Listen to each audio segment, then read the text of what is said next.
Nous allons provoquer l'effondrement de l'économie russe, avait proclamé, hystérique, Bruno Le Maire le 1er mars. À peine 4 mois plus tard, on constate qu'il s'est totalement trompé. Si le rouble a augmenté de plus de 2,5 fois sa valeur face au dollar, l'euro, lui, n'en finit plus de dégringoler. Aujourd'hui, il s'approche de la parfaite parité avec le billet vert américain, alors qu'il y a un an, il valait 1,20 $.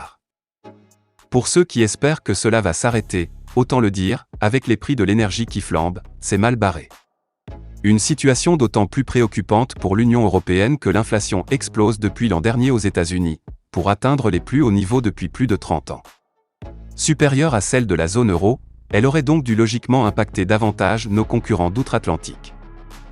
Quand la Réserve fédérale des États-Unis a encore de la manœuvre pour rehausser ses taux en conséquence, la zone euro se voit, elle, tiraillée entre le nord pris à la gorge par le coût de l'énergie, où les Allemands en tête feront tout pour augmenter les taux d'intérêt afin de rééquilibrer leur balance commerciale, et le sud surendetté, Grèce, Espagne, Portugal, Italie et même France, dont chaque nouveau point d'inflation augmente de façon insoutenable le coût de l'endettement.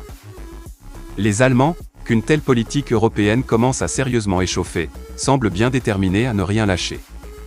Et pour cause, les sanctions contre la Russie faisant s'envoler le coût de l'énergie, lire à ce sujet notre analyse sur les conséquences des prédictions de Schwab. C'est toute la balance commerciale qui faisait la fierté de la 4e puissance économique du monde qui part en vrille. Pour la première fois depuis la réunification, elle est en déficit, 1 milliard d'euros rien que pour le mois de mai, et ça n'est assurément qu'un début.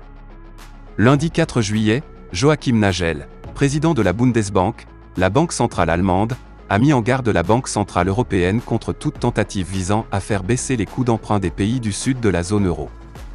Il a estimé que l'accent devrait être mis sur la lutte contre l'inflation, qui pourrait nécessiter plus de hausse de taux d'intérêt que prévu. Comme le reconnaît enfin Christine Lagarde à demi-mot en sortant de derrière les fagots son mystérieux outil anti-fragmentation, censé rééquilibrer miraculeusement le nord et le sud, la zone euro subit une fragmentation sans précédent des différents taux d'emprunt, les spreads, dans le jargon financier. Autrement dit, la différence de taux entre les différents pays de l'Union européenne devient catastrophique pour l'unité de la monnaie unique.